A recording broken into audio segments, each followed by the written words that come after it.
कहानी की शुरुआत एक बेकरी चलाने वाले बेकरी वाले और उसकी पत्नी से होती है। बहुत कोशिश करने के बाद भी इन्हें संतान का सुख प्राप्त नहीं हो रहा है। इस वजह से ये लोग बहुत उदास और परेशान रहते हैं। एक रात एक विच उनके घर आती है। बेकरी वाला उससे कहता है, अगर तुम कुछ खाने के लिए आई हो तो अभी दुकान बंद है, बाद में आना। विच जवाब देती है, मैं खाने के लिए नहीं, कुछ बताने आई हूँ। कई साल पहले जब तुम छोटे थे, तुम्हारे पिता यहाँ रहते थे। उस समय तुम्हारी माँ प्रेग्नेंट थी। उसे केवल सब्जी खाने की इच्छा होती थी। एक रात तुम्हारे पिता मेरे गार्डन से सब्जियां चुराने आए। अगर मैं चाहती तो अपने जादू से उन्हें पत्थर बना सकती थी, लेकिन मैंने ऐसा नहीं किया। मैंने तुम्हारे पिता से कहा, जब भी तुम्हारा बच्चा होगा मैं उसे ले जाऊंगी। ये सुनकर तुम्हारा पिता भागने लगा, लेकिन रास्ते में उन्होंने मेरे गार्डन से जादुई बीज चुरा लिए। मेरी माँ ने मुझे ये बीज दिए थे। मेरी माँ ने कहा था, इन बीजों का ख्याल रखना, अगर ये बीज खो गए तो मैं तुम्हें सजा दूंगी। जैसे ही तुम्हारे पिता दीवार पर चढ़े और बीज लेकर भागे, आसमान में बिजली चमकने लगी और मेरी माँ के बातों के मुताबिक मुझे सजा मिली, जिसकी वजह से मैं एक बूढ़ी चुड़ैल बन गई। मैं बहुत गुस्से में थी। मैं तुम्हारे पिता से बदला लेना चाहती थी, इसलिए जब उनके घर बच्चा पैदा हुआ मैंने उसे चुरा लिया और तुम्हारे फैमिली को एक शाप दिया कि तुम्हारे घर कोई भी बच्चा पैदा नहीं होगा, तुम्हारी पीढ़ी कभी आगे नहीं बढ़ेगी। इसी कारण तुम्हारे घर आज भी कोई बच्चा पैदा नहीं हुआ है। बेकरी वाला ये सब सुनकर हैरान हो जाता है और पूछता है कि क्या मेरा कोई भाई है।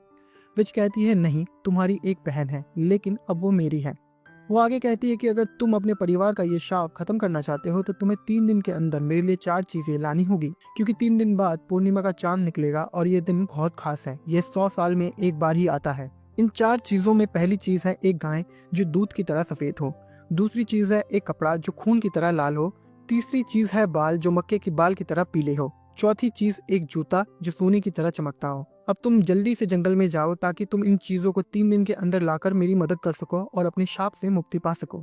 जाने से पहले बेकरी वाले की पत्नी अपने पति को कोट पहनने के लिए देती है, लेकिन वो उस कोट को फेंकते हुए कहता है कि ये मेरे पिता का कोट है, मैं इसे नहीं पहनूंगा, क्योंकि ये सब कुछ उन्हीं की वजह से हो रहा है। तभी उसकी पत्नी देखती है कि उसी कोट के जेब से कुछ बीज गिरे पड़े हैं। ये वही जादुई बीज थे जो बेकरी वाले के पिता विच के बगिया से चुरा लाए थे।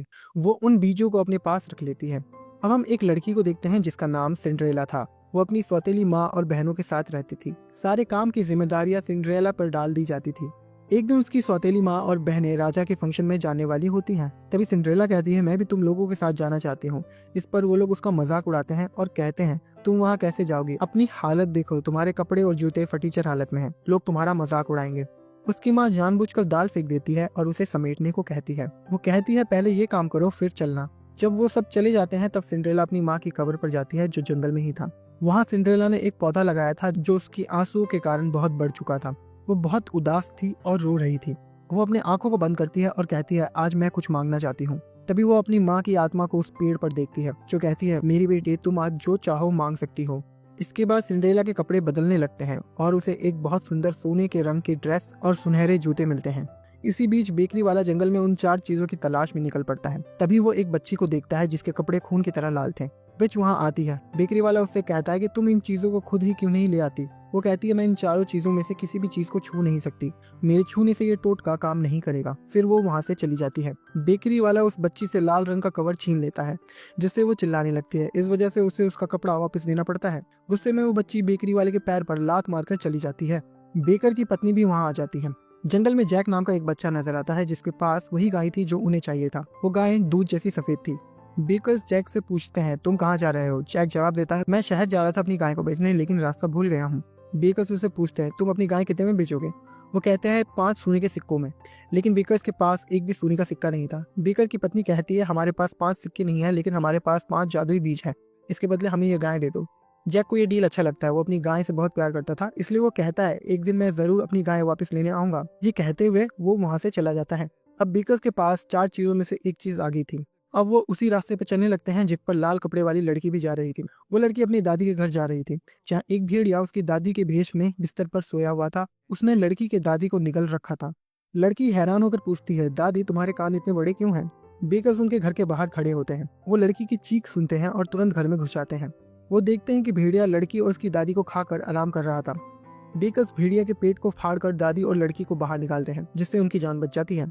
इसे देखकर लड़की खुशी से बेकर्स को अपना लाल कवर दे देती है। अब बेकर्स के पास 2 चीजें आ गई थी। हम सिंड्रेला को देखते हैं जो अपनी खूबसूरत ड्रेस पहनकर राजा की पार्टी में गई थी। वो वहाँ से भाग रही थी। दरअसल उसने पार्टी में राजकुमार के साथ डांस किया था और वो उससे पहली ही नजर में पसंद करने लगा। वो भी सिंड्रेला का पीछा कर रहा था, लेकिन सिंड्रेला उससे बचने के लिए भाग रही थी। जंगल में भागते वक्त बेकर की पत्नी की नजर उस पर पड़ती है। सिंड्रेला छिप जाती है। तब राजकुमार बेकर की पत्नी से पूछता है, क्या तुमने यहाँ भागती हुई किसी लड़की को देखा? बेकर की पत्नी मना कर देती है क्योंकि उसे लगता है कि ये लोग खतरनाक हैं। फिर राजकुमार वहां से चले जाता है और सिंड्रेला और बेकर की पत्नी आपस में बात करने लगती हैं।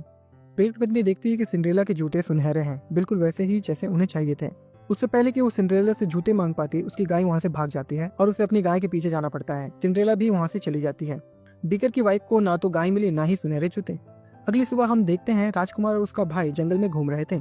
उसका भाई राजकुमार से कहता है, जंगल में एक बहुत ऊंची इमारत है जिसमें जाने का कोई रास्ता नहीं है। वहाँ एक लड़की है जिसका नाम रूपेंजल है।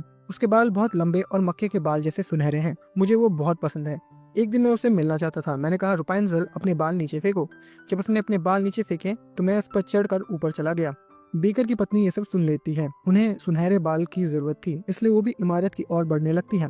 ये रूपेंजल कोई और नहीं बल्कि बेकर की बहन है, जिसे विच ने यहाँ रखा था, लेकिन उसे ये पता नहीं था, इसलिए वो विच को ही अपनी माँ मानती थी। बेकर की पत्नी कहती है, रूपेंजल अपने बाल नीचे फेंको। रूपेंजल अपने बाल नीचे फेंक देती है। बेकर की पत्नी बाल काटकर वहां से भाग जाती है। वो सीधे अपने पति के पास जाती है, जहाँ उसके पति ने गाय भी ढूंढ ली थी। अब उनके पास 3 चीजें हो गई थी। अब हम फिर से जैक को देखते हैं जो अपने घर पहुंच चुका था, और जब उसकी माँ को पता चलता है कि उसने अपनी गाय सिर्फ 5 बीजों के बदले बेच दी तो वो बहुत गुस्से में आ जाती है। वो कहती है, तुम बेवकूफ हो, तुमने अपनी गाय सिर्फ 5 बेकार बीजों के बदले फेंक दी। यह कहकर वो उन बीजों को फेंक देती है। अगले दिन जैक देखता है कि उसके घर के बाहर एक बहुत बड़ा पेड़ है जो आकाश की ऊंचाइयों तक पहुंच रहा था। अब वो उस पेड़ पर चढ़ने लगता है। रात को वो बेकर और उसकी पत्नी के पास आता है और एक सोने का अंडा देकर कहता है, अब मुझे मेरी गाय वापस चाहिए। बेकर की पत्नी अंडे को देखकर हैरान हो जाती है और कहती है, मैंने कभी इतना बड़ा अंडा नहीं देखा। तुम सोने के अंडे कहाँ से लेकर आई हो? जैक कहता है, वो जादुई बीज जो तुमने मुझे दिए थे उसकी वजह से एक बहुत बड़ा पेड़ उगा जो दूसरी दुनिया तक जाता है। वहाँ इंसान नहीं रहते बल्कि बड़े आकार के जाइंट्स रहते हैं। वो इतने बड़े होते हैं कि हम इंसान उनके सामने छोटे कीड़े जैसे लगते हैं। मैं ये अंडा वहीं से लेकर आया हूँ। बेकर ने उसे गाय वापस करने से मना कर दिया। जब वो झगड़ रहे थे तभी अचानक गाय गिर पड़ी और तुरंत मर गई। इसी बीच आसमान से चुड़ैल की आवाज आई जो कह रही थी कि 2 दिन गुजर चुके हैं, अब तुम्हारे पास सिर्फ 1 दिन बचा है। जब चुड़ैल घर आई तो उसने देखा कि राजकुमार का भाई रूपेंजल से मिलने आया था, जिससे वो बहुत गुस्से में आ जाती है। इसलिए उसके जाने के बाद उसने रूपेंजल के बाल काट दिए ताकि वो कभी न मिल सके। जब जैक घर जा रहा था तो उसे वही लड़की मिलती है जिसने बेकर्स को लाल कवर दिया था। उसने उस लड़की को एक सोने का अंडा दिखाया और बताया कि मैं इसे जाइंट की दुनिया से लाया हूँ। वहाँ एक बहुत बड़ी जाइंट मुर्गी थी जिसने ये जाइंट अंडा दिया। वहाँ एक ऐसी भी चीज थी जो बिना छुए बहुत सुंदर संगीत बजाती थी। लड़की ने कहा, ये कैसे हो सकता है? तुम झूठ बोल रहे हो। अगर ये सच है तो इसे लाकर दिखाओ। जैक उसकी बात मानकर जाइंट्स की दुनिया में जाकर वो चीज चुरा लाता है। इस बार एक जाइंट उसे देख लेता है और उसका पीछा करने लगता है। वो पेड़ से नीचे उतरने लगता है, लेकिन उसके उतरने से पहले ही जैक उस पेड़ को कुल्हाड़ी से काट देता है, जिससे जाइंट की ऊंचाई से गिरकर मौत हो जाती है। सिंड्रेला फिर से राजमहल की पार्टी छोड़कर भाग रही थी, लेकिन इस बार उसके पैर सीढ़ियों में फंस जाते हैं क्योंकि राजकुमार ने वहाँ कुछ चिपचिपा पदार्थ डाल दिया था। उसने अपने जूते उतारे और किनारे बैठ गई। उसने राजकुमार से कहा, मैं तुमसे नहीं मिलना चाहती क्योंकि जब तुम मेरे बारे में सच जानोगे तो तुम मुझे कभी नहीं अपना पाओगे। फिर उसने अपना एक जूता वहीं छोड़ दिया और एक जूते के साथ वहां से भागने लगी। जब वो जंगल में पहुंची तो वहां बेकर की पत्नी बैठी थी जो सिंड्रेला का इंतजार कर रही थी।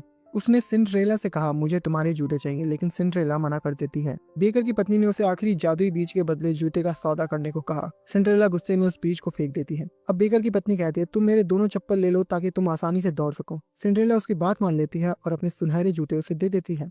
अब बेकर की पत्नी अपने पति के पास जाती है। बेकर भी एक नई गाय ले आया था। अब उनके पास सभी चारों चीजें आ चुकी थी। चुड़ैल वहाँ आई और गाय को देखा। वो कहती है, ये वो गाय नहीं है जो मुझे चाहिए। बेकर्स ने कहा, जिस गाय की तुम्हें जरूरत थी वो मर चुकी है। चुड़ैल ने कहा, कोई बात नहीं, मैं उसे फिर से जिंदा कर सकती हूँ। फिर वो उसी जगह गए जहाँ गाय को दफनाया गया था। जैक भी वहाँ मौजूद था। चुड़ैल ने अपनी जादुई शक्ति से गाय को जिंदा कर दिया और फिर गाय को तीनों चीजें एक एक करके खिलाने लगे, लेकिन गाय ने दूध नहीं दिया, जिससे उनका शाप खत्म नहीं हुआ। चुड़ैल ने कहा, जो चीजें तुम लाए हो उसमें कुछ गड़बड़ी है। फिर वो उसे बताने लगी कि उन्होंने कौन सी चीज कहाँ से लाई। जब चुड़ैल ने सुना कि सोने जैसे बाल रूपेंजल के थे तो उसने कहा, मैंने उसके बाल छुए इसलिए हमारा काम पूरा नहीं हुआ। जैक ने कहा, ये मक्का है, इसके बाल भी सुनहरे होते हैं, तो क्यों ना हम इसे गाय को खिलाएं। जब उन्होंने गाय को मक्का खिलाया तो वो दूध देने लगी। गाय के दूध पीने से चुड़ैल का शाप खत्म हो गया और वो फिर से सुंदर बन गई। वो अपने असली रूप में वापस आ गई। पूरे राज्य में राजकुमार सिंड्रेला के छोड़े हुए जूते की मदद से उसे पहचानने की कोशिश कर रहा था, क्योंकि पार्टी में सिंड्रेला ने नकाब पहना था। सिंड्रेला की सौतेली बहन वो जूता पहनने की कोशिश करती है, लेकिन वो उसके पैरों में फिट नहीं आता। फिर उसकी माँ कहती है तुम्हारी उंगली काटनी पड़ेगी, और एक बहन की उंगली काट देती है, जिससे जूता पूरी तरह फिट हो गया। लेकिन दर्द के कारण वो ठीक से चल नहीं पाती है। राजकुमार समझ गया कि ये सिंड्रेला नहीं है। फिर सिंड्रेला वहाँ आती है, जिसकी पोशाक पुरानी और फटी हुई थी। जब राजकुमार ने उसे जूते पहनाए तो वो पूरी तरह से फिट हो गए। राजकुमार को तब समझ में आया कि ये वही लड़की है जिसे वो ढूंढ रहा था, इसलिए वो उसे अपने साथ ले गया। कई पक्षी जो सिंड्रेला के दोस्त थे, उन्होंने उसकी सौतेली माँ और बहनों की आंखों पर हमला करके उसे अंधा कर दिया। कुछ समय बाद उनकी शादी हुई और पूरे शहर के लोग इस शादी को देखने आए। बेकर और उसकी पत्नी भी वहाँ मौजूद थे। उनके पास अब एक बेटा है। रुपेंजिल और राजकुमार का भाई भी अब साथ है। शादी के दौरान अचानक जमीन हिलने लगती है, जिसके कारण उनका महल टूटने लगता है। राजकुमार सभी को वापस उनके घर जाने को कहता है। इसके बाद वही पेड़ जंगल में दिखाई देता है जिससे जैक जाइंट्स की दुनिया में गया था। दरअसल ये पेड़ वही आखिरी बीज से उगा था जिसे सिंड्रेला ने जंगल में फेंक दिया था। जब बेकर और उसकी पत्नी अपने बच्चे के साथ जंगल से गुजर रहे होते हैं तो वो देखते हैं कि पूरा रास्ता बदल चुका है। वो लाल कपड़े वाली लड़की को देखते हैं। वो बताती है कि उनका पूरा गांव तबाह हो चुका है और वह अब अपने दादी के घर भी नहीं जा पा रही है। कुछ समय बाद बाकी लोग भी वहाँ पहुँचते हैं। उस बड़े पेड़ से एक जाइंट आती है जो उस पहले मारे गए जाइंट की पत्नी होती है। वो कहती है कि मुझे उस लड़के की जरूरत है जिसने उस पेड़ को काटा था, जिसकी वजह से मेरे पति की मौत हुई। विच भी वहाँ थी और वो जानती थी कि उस पेड़ को किसने काटा है। वो कहती है ठीक है, हम तुम्हें वो लड़का शाम तक दे देंगे। ये सुनकर जाइंट वहाँ से चली जाती है। अब सभी लोग जंगल में जैक को ढूंढने लगते हैं। बेकर्स सिंड्रेला को एक जगह उदास बैठे पाते हैं। वो अपनी पुरानी पोशाक में थी। वो कहती है कि उसने राजकुमार के महल को छोड़ दिया है क्योंकि उसका पति एक अच्छा आदमी नहीं था। उसके दूसरी लड़कियों के साथ भी रिश्ते थे। अब हम राजकुमार को देखते हैं जो सच में अच्छा इंसान नहीं था। वो बेकर की पत्नी को बहकाने की कोशिश कर रहा था। कुछ समय बाद वो वहाँ से चले जाता है। जाइंट दोबारा आती है जिससे जमीन फिर से हिलने लगती है और पेड़ गिरने लगते हैं। बचने के लिए जब बेकर की पत्नी पहाड़ के किनारे पहुंचती है तो वो वहाँ से गिर जाती है, जिससे उसकी मौत हो जाती है। अब सभी लोग एक दूसरे को इस हालत के लिए दोषी ठहरा रहे थे। बीच से वो पेड़ उगा था और उसी के कारण जाइंट्स उनकी दुनिया में आए थे। इस कारण सभी ने अपने अपने परिवार के किसी न किसी सदस्य को खो दिया था। वो सभी एक दूसरे पर आरोप लगाने लगते हैं। इस पर विच कहती है हाँ ये सब मेरी ही गलती है, इसलिए मुझे सजा मिलनी चाहिए। वो अपनी माँ से कहती है कि माँ मुझे सजा दो। जैसे ही वो ये कहती है एक बहुत भयानक तूफान का घेरा बन जाता है जिसमें विच मर जाती है और ये तार के पेट में बदल जाती है। बेकर अपनी पत्नी की मौत से बहुत दुखी था, इसलिए वो अपने बेटे को उनके पास छोड़कर अकेले ही जंगल में दूसरी तरफ चलने लगता है। तभी वो अपने पिता की आत्मा से मिलता है जो उससे कहता है तुम्हारी माँ की मौत के बाद मैंने भी तुम्हें छोड़ दिया था। कभी भी वही गलती मत करना जो मैंने अपने बच्चों के साथ, वरना तुम कभी खुद को माफ नहीं कर पाओगे। बेकर अपने पिता की बातों को समझ जाता है और अपने बेटे के पास वापस लौट आता है। अब वो लोग उस जाइंट को उसी पेट में फंसा कर मारने का प्लान बनाते हैं जिसमें वो विच मरी थी। जब जाइंट वहाँ आती है तो सिंड्रेला के चिड़िया उस पर हमला करने लगते हैं। सभी लोग मिलकर जाइंट पर हमला करते हैं। अंत में वो उसे पेट में लाकर फंसा देते हैं जिससे जाइंट की मौत हो जाती है। वो पेड़ भी टूट के नीचे गिर जाता है जिससे जाइंट्स नीचे आते थे। अब जो लोग बचे थे वो अकेले थे। उनके पास अब इस दुनिया में कोई नहीं था, इसलिए वो सभी एक साथ रहने का फैसला करते हैं। बेकर भी एक अच्छा पिता बनने की ठान लेता है और इसी के साथ ये फिल्म यहीं खत्म हो जाती है। कमेंट करके बताएं आपको कैसी लगी इस फिल्म की कहानी। मिलते हैं अगले वीडियो में।